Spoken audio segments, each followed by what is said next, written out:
Hello, I'm N1 Frog, and welcome back to Citizen Sleeper. I'm starving. Actually, no, I'm not gonna buy food. I'm not gonna use a dice on food, I'm gonna go buy food instead. And speaking of buying food from Emphas, which is what I'm about to do, Emphas is next on the list, so we gotta do that. Should I buy more? Nah, I don't think I need to. Alright. Main goal for this episode, try to finish out Fang and Emphasis storylines, if I can. Can't promise I can, though. I need more spores. I'll use this. 2 grove spores, alright, perfect. I should be able to grow these. No. I need, put them in the aviary.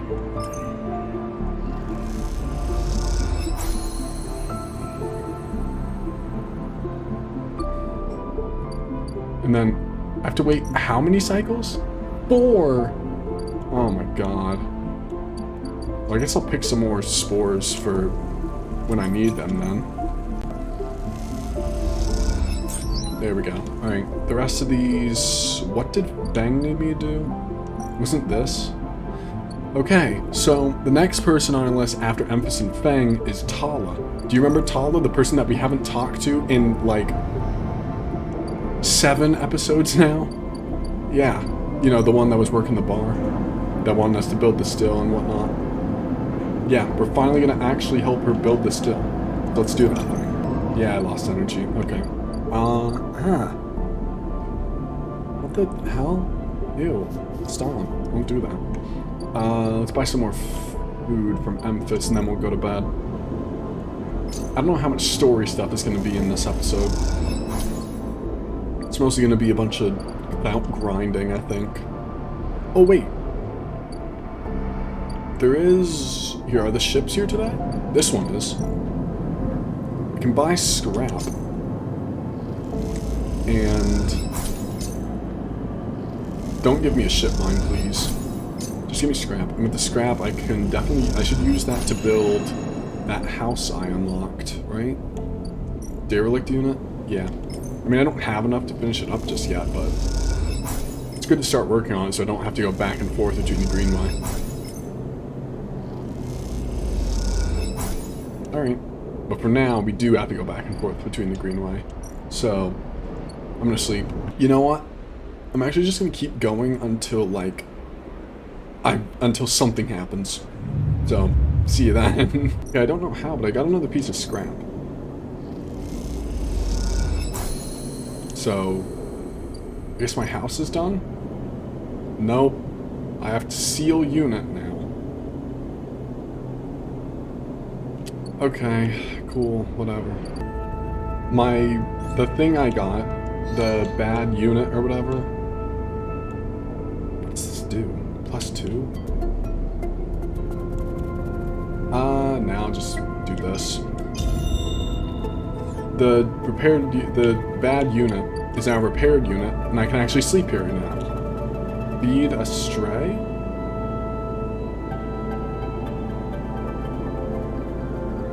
Huh. Okay.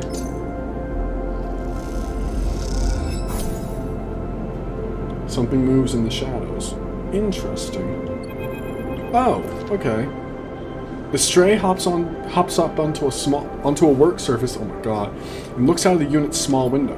It doesn't acknowledge your presence, it just sits there beside the tray of crumbled crackers staring out at the low end.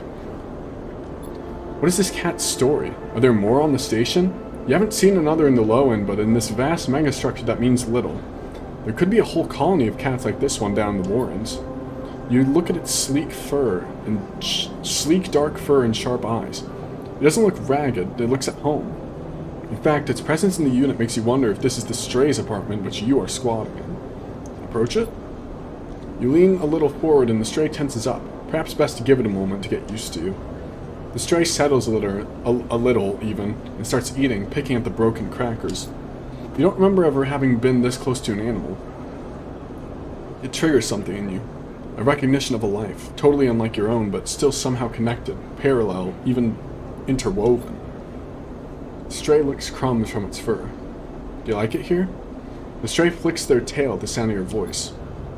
It's hard to imagine the stray liking anything, or at least being vulnerable enough to admit to it, but the stray's pleasure at existing here in this place shines through its every sinew. It is not that the stray is always happy on the eye, but that the stray is engaged by this place. It's alive here. You turn your eyes to the window, the one that the stray looks out of, and you both watch the stars and the ships together.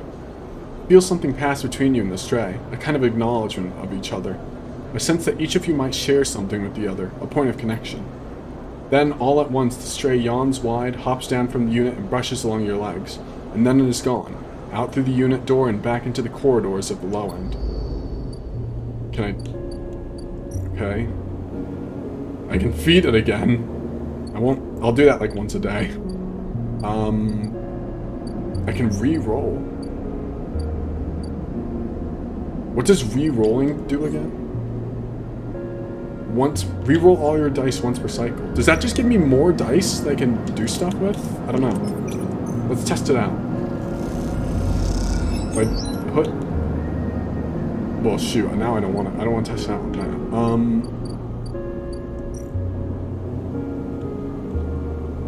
Perk sunbathe. Yeah, let's do that. And get energy back. Reroll? Okay, no, it doesn't give me dice back. Okay, alright. Okay. And that's still pretty cool. Alright. Let's finish up the still. I can't remember Tala's voice at all. You're gonna have to actually give me a second. Hold on. Like, it turns out I didn't actually give Tala a voice, I don't think. So, I guess I gotta do that now. Or in a second, because I need to check on the other stuff too. Well, there's Fang, but what I really want to do is the aviary. Did I get my Jirol caps? Oh, I have to actually harvest. Okay. Alright. I'm gonna re-roll a 3, alright. I'll probably use that on something. Upgrade point. Can't do anything with it. I guess I'll just use it here.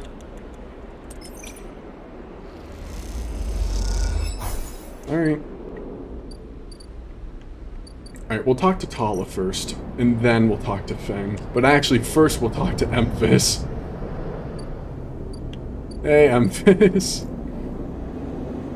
I got your caps, or your Matsutake things. Oh wait, no, he needs... how many days? 3. Okay. So we'll talk to him in 3 days. Tala, what's up? Tala stands back from the newly finished still in tub after like 30 cycles. Hands on hips. Look at this, she grins. The overlooked distillery in all its glory. She squeezes you around the shoulders. Thank you. How's sourcing ingredients? Tala smiles. I've had 30 cycles to do this, you bastard. I think I've got most of it covered between the food factories in the low end and the farm stacks on the greenway. However, she pauses, there is an issue. What's the problem? Well, Jirol, the drink, you best probably guess, is named after Jirol the mushroom. That's what gives it its golden color and earthy taste. The alcohol is infused with the mushrooms along with a mix of spices. That means you need Jirol caps to make Jirol, but no one wants to supply us. The distilleries on the greenway are taking all the stock from the farms out there, so it's hard to get a cap across the Founder's Gap. However, I have an idea. She smiles. We can grow our Jirol caps here. She gestures at the increasingly equipment-filled back room. I can bring you some mushrooms. Tala gives you a pitying look. Where's your vision? Any outside supplier means they take a cut. Okay, maybe not you, but someone somewhere takes a cut. Tala puts a hand on the still. We made a still. We set all this up. How hard can growing mushrooms be? They don't need light. They barely need soil. We can do this, she pauses. Or at least we could if we had something to grow them from. Like spores? Exactly. Suddenly you feel like you've walked into a trap. No, I saw this coming. And you are the perfect person to get me those spores. I already have some, it's fine. Think about it. You build the still, you're great with plants, you know the eye like the back of your hand. Need I go on? You flattering me? If it's working, then yes? She grins sheepishly. Look, I can't leave the bar, and the other people picking up shifts. She grimaces. I'm saying it has to be you. Fine. Wonderful. You'll love it over on the Greenway, I think. All that fresh air, open space. I've been there already. She sees your expression. Okay, I'm done. She turns back to the still and the fledgling distillery forming around it. It really is something, though, isn't it? And want to or not, you really have to agree. Okay. I do have spores. I'll go ahead and do this now. Because it's going to take a couple cycles, I assume. Right? Yeah. How many? 6! Oh my god. Alright. Let's go talk to Feng then.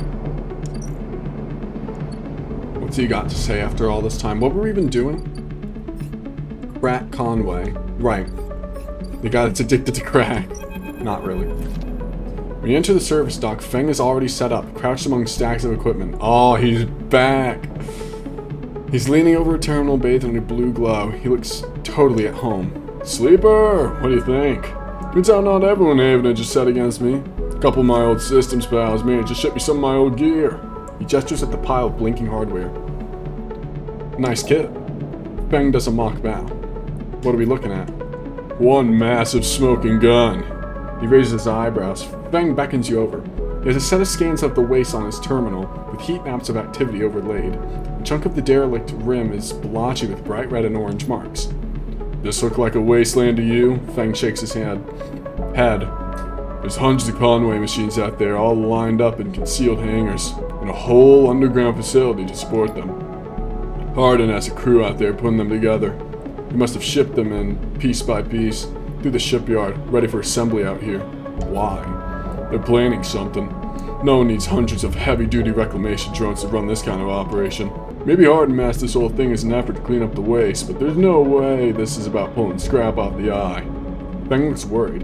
Why is Conway in the mix? Bet no one in Havenage knows another corporation setting up on the station. They aren't stupid either. These scans are the best info I can get. The wastes are cut off from the eye's cloud of networks, and the Greenway's a total dark zone. No data can come in or out. We can't hack them? We can't from here. He turns and winks. That's why I'm going to pay them a visit. How? You forgot. Havenage coming in and out of there all cycle. I should be able to get in. As long as no one I know sees me. He grimaces playfully.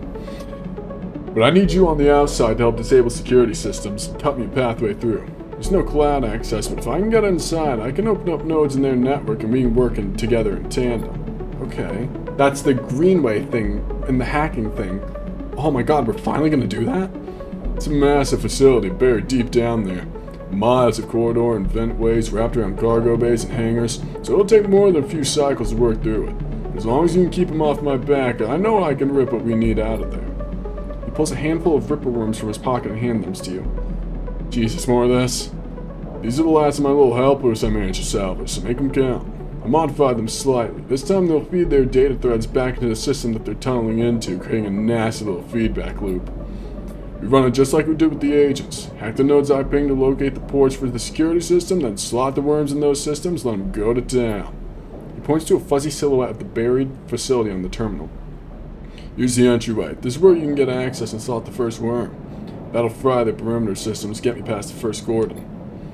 What I need from you is to keep your eyes on the facility after you kick things off. You see me pop up a security system, a server bank, you need to break in and slot a ripper disable it as soon as you can. If I don't, Feng gives you a hard look. You miss a system, you wait too long, they're gonna find me. Simple as that. Claps you on the shoulder. Need you focus on this one, so I'm gonna let you fire the starting gun. I won't go until you slot that first worm. I'll leave a tracker running on the terminal here, so come back here if you want to see my progress. He affectionately pats the top of the screen. Got it. Alright. Don't worry. You can run rings around their protocols. I've seen it. Feng gets up. It's all in place. You just need to make your own preparations, then slot that worm. He stretches. Just don't wait too long. I'm getting bored of all this sneaking around. Once I'm inside, I'll get the proof we need to end this whole thing, no matter what. He crouches to check the terminal. Can't take longer than 6 cycles on this thing. Remember that. He stands up. Oh, and one last thing. He lowers his voice. If I get caught, you can't reach me, we run out of time. There's one thing I need you to do. What? Take whatever I've managed to pull at that point, all that data, you slap that stuff straight into the relay I've set up here. He points to a pile of servers and terminals hooked into the dock with cables as thick as your arm. I repurposed the dock's SOS broadcast system to beam out whatever you put in. Anyone with a terminal, a slate, or a server on the eye will see it. That means Havenage, Yadigan, the hub, everyone. No matter what, Hardin isn't snaking away this time.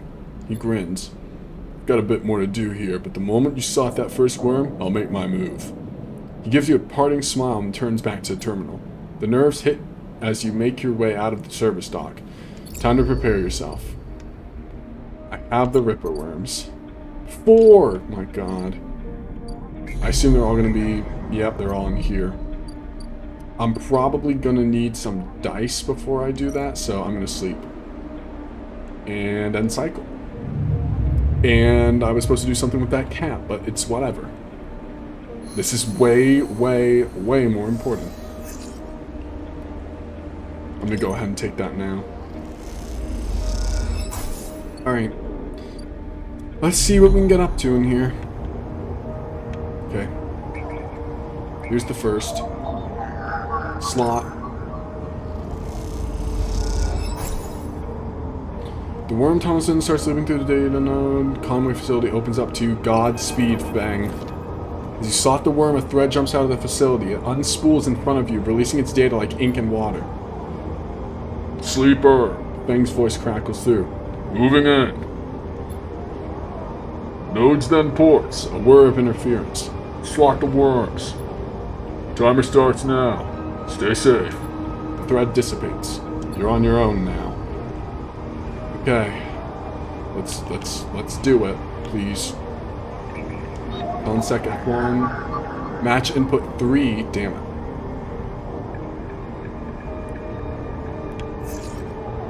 Damn it.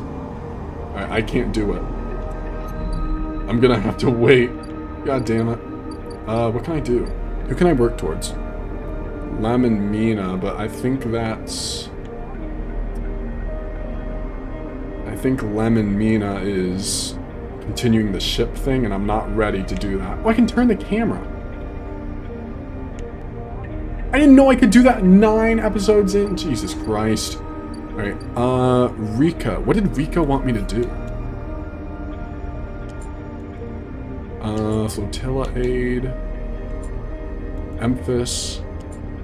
Rico. Grow mushrooms for Rico. Okay. I guess we're done for the day. I gotta hope I get a 3 dice tomorrow. Okay.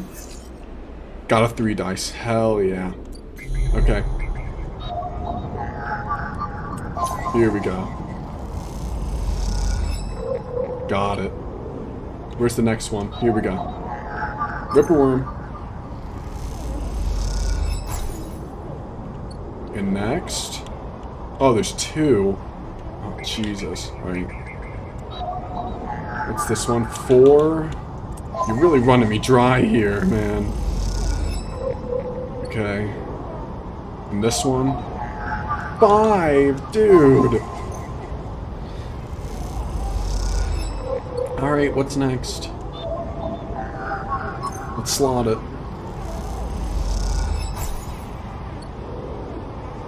There's 3! Okay. X1. I need a 6. This one. I need a 5. This one. I need 2 6s and a 5? Yo, I got a 5 at least. Jeez. Okay.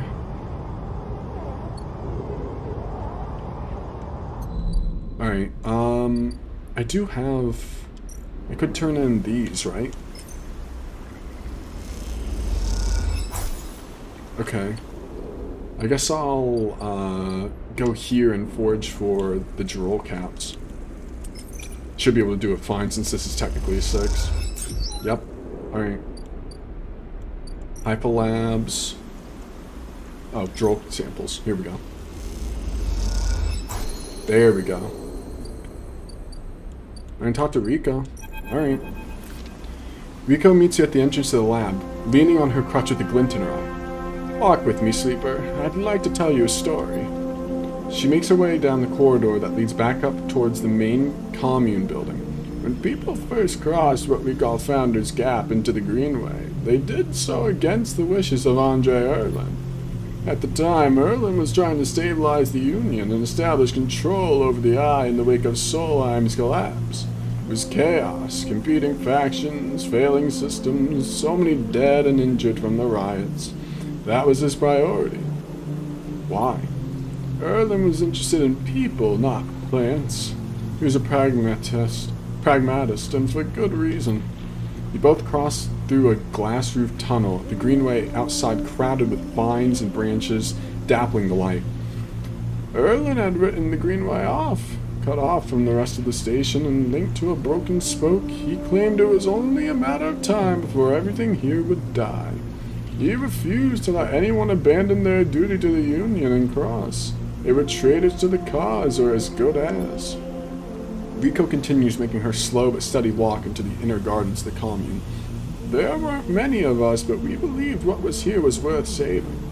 We had to keep our plans secret until we crossed, and some of us left people behind. She pauses to catch her breath, her voice cracking. It's difficult to know from effort or emotion. What we found was a disaster. Nothing like what you see here.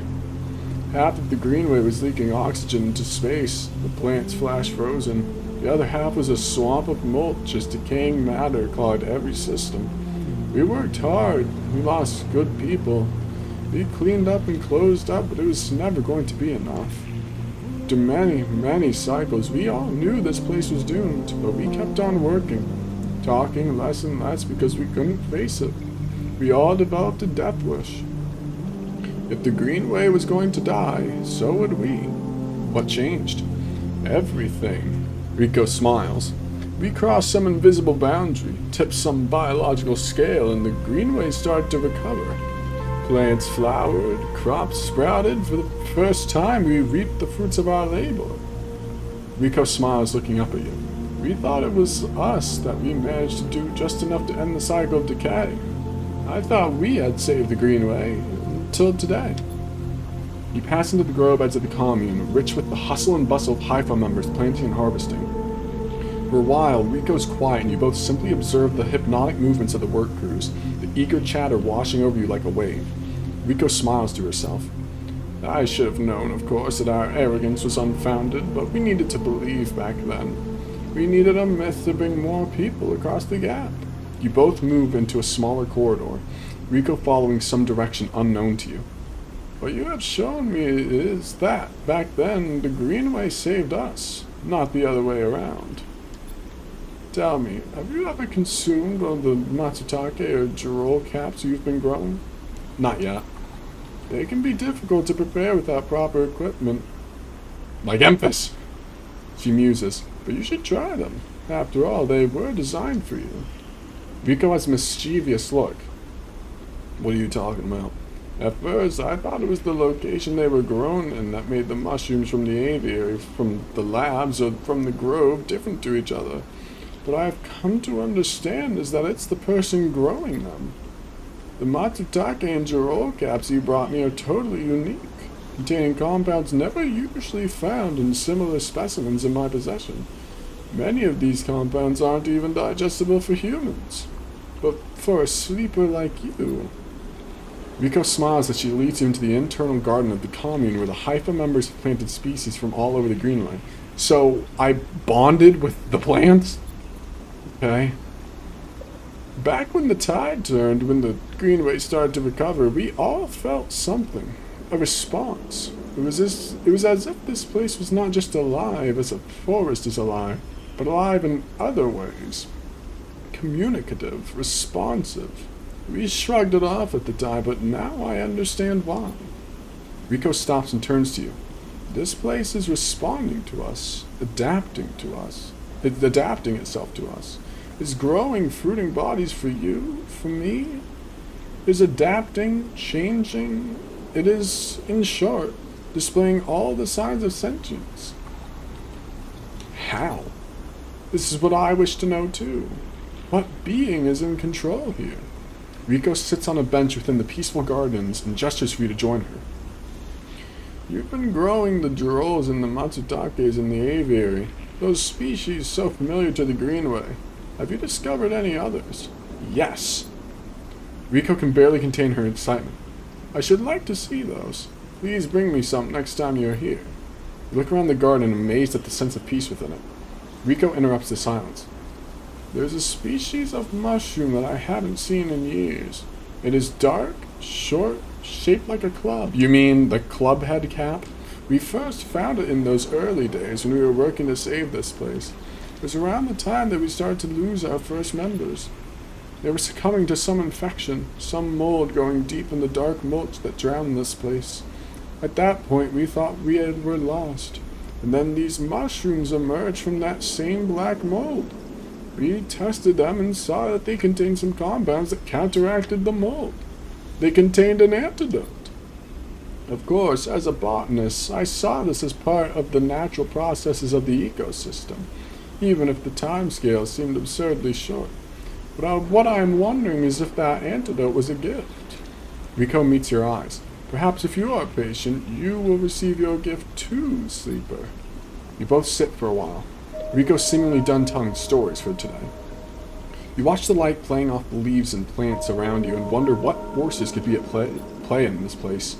After a while, you stand and leave, with a quiet nod to Riko, leaving her to her memories. I do have one I can just go ahead and turn in now. Alright. I don't think there's anything else I can do today. Yeah. Alright. Apparently the Greenway is alive. Dice? Yes. Okay. I'll put my one dice into here, so I can get some energy back. Alright. Now, we gotta go back in here and finish up the rest of this.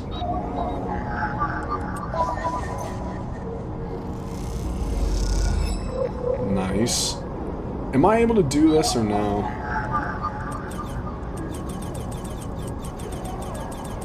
Reroll? Damn it.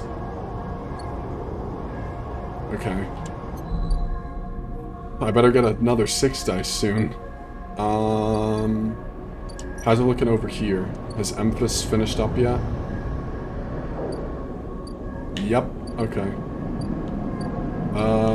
What's this? Oh, I can buy more scrap. Nope, I can't. I thought I could. Couldn't.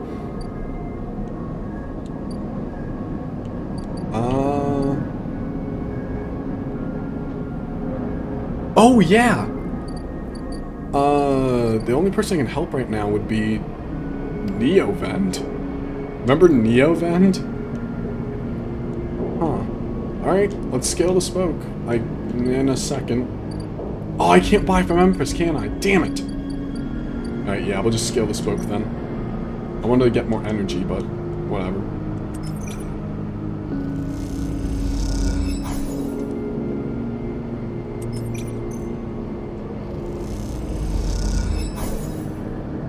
Starving. I'll hold off for a second, and then I'll climb the spoke. I'll talk with Emphas first. Emphas is preparing the Matsutake caps. He cleans them carefully with a damp cloth before shaving the stalks as if he was sharpening a pencil. His knife slides through them, revealing the bright white of the flesh within. These are good, Sleeper. Very good, he says without looking up. I bartered with Minji for some kelp, too, so we can brew the dashi. The dashi? The soup base. Very good. Emphas slides the sliced Matsutake mushrooms to one side and takes out a closed pan. He opens the lid and you see the green wafer of kelp sitting in a bath of water. Been soaking it since last cycle, Emphas explains. Should be good to warm now. He places the pan over the burner and turns it on low. We have some time now. He wipes his hands clean and throws the cloth over his shoulder. However, there is one difference this cycle. He smiles. You've been the one providing the ingredients, so it is my turn to provide a story. Alright. Good. This story is important to me. He gestures for you to both sit on the folding stools behind the stall. You see these? Empus runs a hand over his forearm, tracing the circular scars that mark them like perfect bite marks. Conway called it an anchored interface rig, a mechanical control device for piloting a heavy-duty extraction suit in low-G industrial operations. We called it a bone suit. He points to a pattern of larger circles on his shoulder. They drill in and anchor it here, then all the way down the arm. He taps each scar on the way. It maps mechanical movements to the suit exactly. A 1-to-1 mechanical replication. You swing your arm, a 2-ton arm swings too. Kinda like Pacific Rim. You should have seen the recruitment bids. Strong people in even stronger suits, tearing through stone and scrap. Superheroes. Half my graduating year signed up from company school to company shuttle. Conway from birth to death. He stares off into the distance for a moment, fighting with the memories. But the bone suits weren't good. The rate of failures was high, and failures meant arms torn off, anchors torn out, broken bones, bad stuff. So after a while, Conway discontinued them. No longer competitive, they said. He checks the broth, turning down the heat and adding the mushrooms. So there we were, hundreds of us with surgical alterations for suits that didn't work. They sent us home, back to the company colony that spat us out to be cleaners, drivers, cooks. They gave us drugs for the pain and told us to make something of ourselves. And I deserted, bribing some passing spacers to take me into orbit. There were only me and a couple of others left. I need a drink real quick, sorry.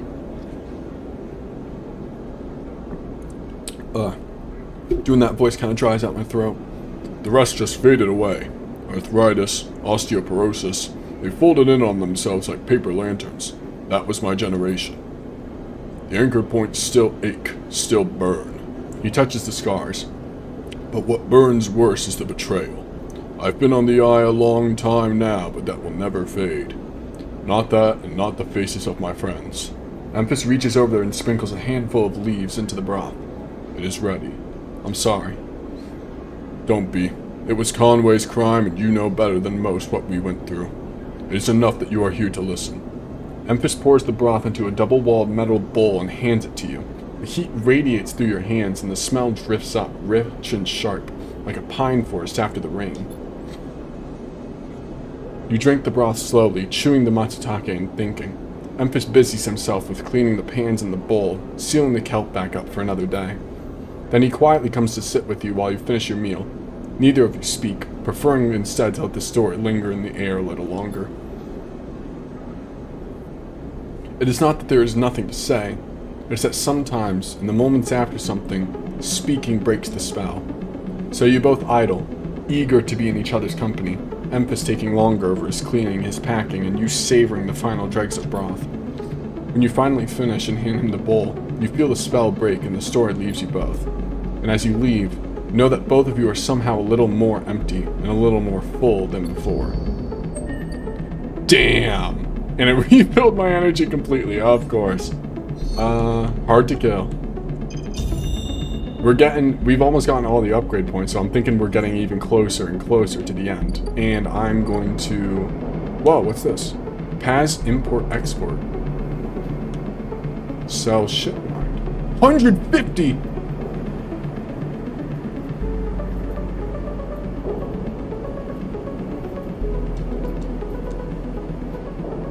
What? Don't I have one?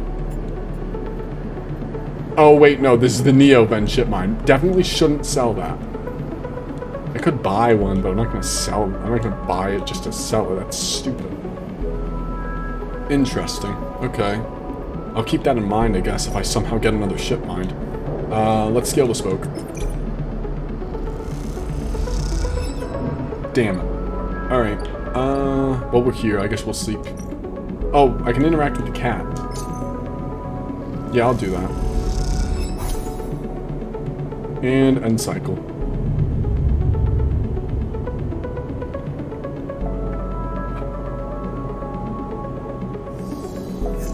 Alright.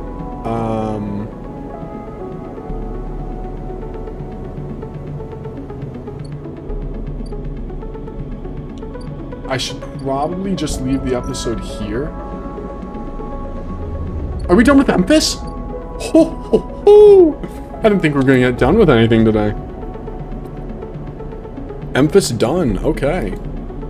Alright, I gotta remember that next time we need to finish doing Feng's thing. Yeah, like we're well, no, it's not that time restrictive actually. And I don't have another 6. Wait, no, it's not that. I need a 6 dice, which I still don't have. Jesus. For this. Which I don't know how I don't have. My god. But whatever. We're making good progress. Like, is Tala's thing ready? No. Almost, though. Alright. We're getting there. We're slowly but surely getting there. I think maybe the end will take, like... I'm thinking, like, 3 or 4 more episodes? Okay. I'm excited. I'm really excited to see how, like, all this is gonna turn out. But, I've been that one Meat Frog. And thanks for watching.